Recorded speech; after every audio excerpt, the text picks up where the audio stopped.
শুরুতেই জানিয়ে দিচ্ছি আজকের জরুরি সকল সংবাদ বাংলা সংবাদ। প্রথমেই জানাবো হাসিনার সঙ্গে ফোন আলাপ, সেই যুবলীগ নেতা গ্রেপ্তার। এরপর জানাবো খালেদা জিয়াকে সুখবর দিলেন পররাষ্ট্র উপদেষ্টা। এরপর জানাবো সাবেক মন্ত্রী সহ 14 জনকে ট্রাইব্যুনালে হাজির করার কথা।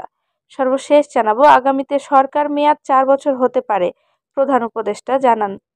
এতক্ষণ শুনছিলেন শিরোনাম, বিস্তারিত থাকছে প্রতিবেদনে। ক্ষমতাচ্যুত সাবেক প্রধানমন্ত্রী শেখ হাসিনার সঙ্গে ফোন আলাপসহ বিএনপি অফিস ভাঙচুরের মামলায় গাইবান্ধার গোবিন্দগঞ্জের যুবলীগ নেতা জাহাঙ্গীর আলমকে গ্রেপ্তার করেছে পুলিশ। জাহাঙ্গীর গোবিন্দগঞ্জ উপজেলার যুবলীগের দপ্তর সম্পাদক। রোববার 17 নভেম্বর সন্ধ্যায় তাকে গ্রেপ্তারের বিষয়টি নিশ্চিত করেছে গোবিন্দগঞ্জ থানার অফিসার ইনচার্জ বুলবুল ইসলাম।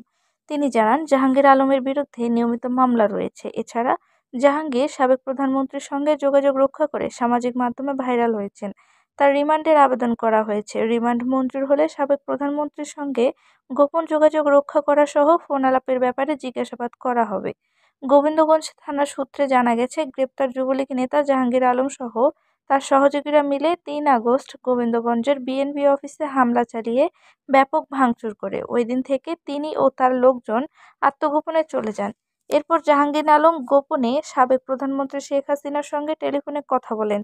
সেই ফোন আলাপ সামাজিক যোগাযোগ মাধ্যমে প্রচার করা হয়। বিষয়টি প্রশাসন ও সাধারণ মানুষের নজরে এলে প্রশাসন তাকে গ্রেপ্তারের তৎপরতা চালাতে থাকে। এর প্রেক্ষিতে শুক্রবার ভোরে গোবিন্দগঞ্জ থানা পুলিশ গোপন সংবাদের ভিত্তিতে নওগাঁ জেলার মান্দায় তার বোনের বাসা থেকে তাকে গ্রেপ্তার করে।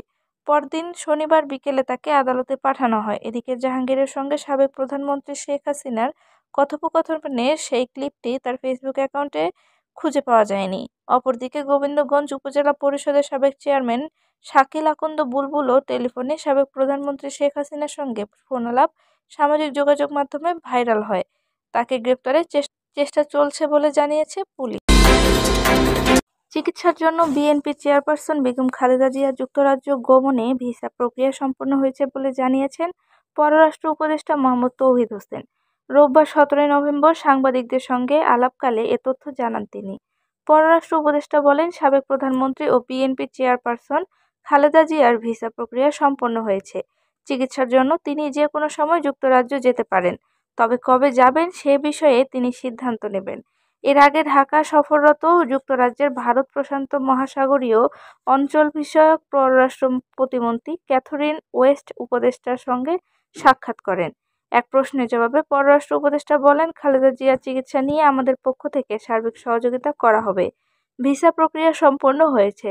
এখন ওনার ইচ্ছা করলে চিকিৎসার জন্য বাইরে যেতে পারে। পাচার হওয়া অর্থ প্রসঙ্গে প্রশ্নের জবাবে তিনি বলেন, পাচার হওয়া অর্থ বা সম্পদ ফিরিয়ে আনার বিষয়ে আমরা চেষ্টা করছি। এটি একটি খুব কনফিডেন্সিয়াল ইস্যু। এটা নিয়ে খুব বেশি কথা বলার আপাতত কিছু নেই। ক্যাথরিন ওয়েস্টের সঙ্গে বৈঠক সম্পর্কে তৌহিদ হোসেন বলেন, যুক্তরাজ্যের সঙ্গে আমাদের যেসব কূটনৈতিক সম্পর্ক রয়েছে সে বিষয় নিয়েই আলোচনা হয়েছে। বিশেষ করে লিগ্যাল মাইগ্রেশন নিয়ে আলোচনা হয়েছে। তারা বলেছেন, সঠিক কাগজপত্র দিয়ে তারা জনবল নেবে, কিন্তু এক্ষেত্রে তৎপরতা ঠেকাতে তারা আমাদের সহযোগিতা চেয়েছেন। আমরাও এ বিষয়ে তাদের সহযোগিতা চেয়েছি। নির্বাচন নিয়ে এক প্রশ্নের জবাবে তিনি বলেন, নির্বাচন নিয়ে তারা আমাদের সহযোগিতা করতে চেয়েছেন। নির্বাচন নিয়ে এখনই সুনির্দিষ্ট কোনো তারিখ আমরা বলতে পারছি না, তবে আমরা চাই একটি সুষ্ঠু নির্বাচন অনুষ্ঠানের মাধ্যমে আমাদের দায়িত্ব শেষ করতে। আমাদের কয়েকটি কমিশন কাজ করছে। কমিশনগুলোর প্রস্তাবের ভিত্তিতে নির্বাচনের পরিবেশ ও তারিখ হতে পারে। আমরা তাদের বুঝিয়েছি, এখানে কেউ রাজনৈতিক কোনো ফায়দা লুটতে আসেনি। ক্ষমতাচ্যুত আওয়ামী লীগ সরকারের সাবেক মন্ত্রীসহ 14 জনকে আজ সোমবার আন্তর্জাতিক অপরাধ ট্রাইব্যুনালে হাজির করার কথা রয়েছে। এই 14 জন হলেন সাবেক আইনমন্ত্রী আনিসুল হক, সাবেক মন্ত্রী ফারুক খান, দীপু মনি, রাশেদ খান মেনন, হাসানুল হক ইনু, আব্দুর রাজ্জাক, শাহজাহান খান, গোলাম দস্তগীর গাজী, জুনায়েদ আহমেদ পলক, আপিল বিভাগের সাবেক বিচারপতি শামসুদ্দিন চৌধুরী মানিক, সাবেক প্রতিমন্ত্রী কামাল আহমেদ মজুমদার, সাবেক প্রধানমন্ত্রীর উপদেষ্টা তৌফিক-ই ইলাহী ও সালমান এফ রহমান এবং সাবেক স্বরাষ্ট্র সচিব জাহাঙ্গীর আলম। কোটা সংস্কার ও সরকার পতনের আন্দোলনে হত্যাসহ মানবতাবিরোধী অপরাধ ও গণহত্যার অভিযোগ রয়েছে ওই 14 জনের বিরুদ্ধে। এসব অভিযোগে গত 17 অক্টোবর সাবেক প্রধানমন্ত্রী শেখ হাসিনা সহ 46 জনের বিরুদ্ধে যে গ্রেপ্তারি পরোয়ানা জারি করেছিলেন ট্রাইব্যুনাল, তাদের মধ্যে অন্য মামলায় গ্রেপ্তার হয়ে কারাগারে আছেন 14 জন। তাদের ট্রাইব্যুনালে দায়ের হওয়া অভিযোগে গ্রেপ্তার দেখাতে গত ২৭ অক্টোবর ট্রাইব্যুনালে আবেদন করেছিলেন চিফ প্রসিকিউটর মোহাম্মদ তাজুল ইসলাম।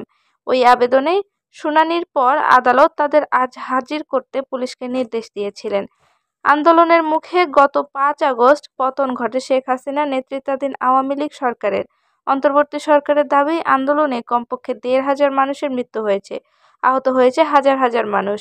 এই হত্যাকাণ্ডের বিচার আন্তর্জাতিক অপরাধ ট্রাইব্যুনালে করার ঘোষণা দেওয়ার পর অন্তর্বর্তী সরকার গত ১৪ই আগস্ট ৩ সদস্যের ট্রাইব্যুনাল গঠন করে। ট্রাইব্যুনালের চেয়ারম্যান করা হয় সুপ্রিম কোর্টের হাইকোর্ট বিভাগের নবনিযুক্ত অতিরিক্ত বিচারক মোহাম্মদ গোলাম মর্তুজা মজুমদারকে। ট্রাইব্যুনালের অন্য ২ বিচারক হলেন হাইকোর্টে অতিরিক্ত বিচারক মোহাম্মদ শফিউল আলম মাহমুদ এবং অবসরপ্রাপ্ত জেলা ও দায়রা জজ মহিতুল হক এনাম চৌধুরী। নিয়োগের পরদিন দায়িত্ব নিয়ে ১৭ই অক্টোবর প্রথম বিচারক কাজে বসেন ট্রাইব্যুনাল। বিচারিক কাজের প্রথম দিনই শেখ হাসিনা সহ ৪৬ জনের বিরুদ্ধে গ্রেপ্তারি পরোয়ানা জারির ২টি আবেদন করা হয় প্রসিকিউশনের পক্ষ থেকে। আবেদন দুটি আদালতে উপস্থাপন করে শুনানি করেন চিফ প্রসিকিউটর তাজুল ইসলাম। তার সঙ্গে ছিলেন prosecutor Gazi M H Tamim ও বি এম সুলতান মাহমুদ। নতুন সংবিধানে সরকারের মেয়াদ হতে পারে ৪ বছর, এমনটাই জানিয়েছে প্রধান উপদেষ্টা ডক্টর মোহাম্মদ ইউনূস। সম্প্রতি আজারবাইজানের রাজধানী বাকুতে অনুষ্ঠিত জাতিসংঘের জলবায়ু সম্মেলনের ফাঁকে কাতার ভিত্তিক সংবাদ মাধ্যম আল জাজিরাকে দেওয়া এক সাক্ষাৎকারে তিনি এ তথ্য জানান। রোববার ওই ভিডিও সাক্ষাৎকার প্রকাশ করে আল জাজিরা। অন্তর্বর্তী সরকারের সময়সীমা কতদিন হতে পারে সে বিষয়ে জানতে চাইলে ডক্টর মোহাম্মদ ইউনূস বলে, আমরা অন্তর্বর্তী সরকার, আমরা স্থায়ী সরকার নই। নিয়মিত সরকার ৫ বছরের হয়। নতুন সংবিধানে সরকারের মেয়াদ সম্ভবত ৪ বছর হতে পারে, কারণ মানুষ সরকারের মেয়াদ কম চায়। সুতরাং অন্তর্বর্তী সরকারের মেয়াদ ৪ বছরের কম হওয়া উচিত, এটা নিশ্চিত। এটা আরও কম হতে পারে, এটা পুরোটা নির্ভর করছে মানুষ কি চায়, রাজনৈতিক দলগুলো কি চায় তার উপরে। রাজনৈতিক দলগুলো চাইলে আরও আগেই নির্বাচন হতে পারে জানিয়ে ডক্টর ইউনূস বলেন, যদি রাজনৈতিক দলগুলো সংস্কার ভুলে গিয়ে নির্বাচন চায় তাহলে সেটাই করা হবে।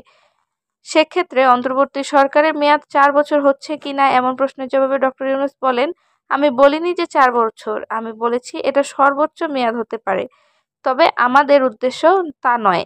আমাদের উদ্দেশ্য যত দ্রুত সম্ভব শেষ করা। পুরো সরকার ব্যবস্থা সংস্কার হবে বলেও জানান ডক্টর ইউনূস। তিনি বলেন, মানুষ নতুন কিছু চায়, সেখানে সব ক্ষেত্রে সংস্কার হবে, এমনকি সংবিধানও সংস্কার হচ্ছে। এ লক্ষ্যে বিভিন্ন সংস্কার কমিশন করার কথাও তুলে ধরেন তিনি। অন্তর্বর্তী সরকারের প্রধান উপদেষ্টা বলেন, দুটো প্রক্রিয়া একসঙ্গে চলছে, নির্বাচনের প্রস্তুতি এবং সব সংস্কার শেষ করার প্রস্তুতি। নতুন বাংলাদেশ যে শুধু নির্বাচনের মধ্যে সীমাবদ্ধ নয় তাও জানিয়ে দেন ডক্টর ইউনূস।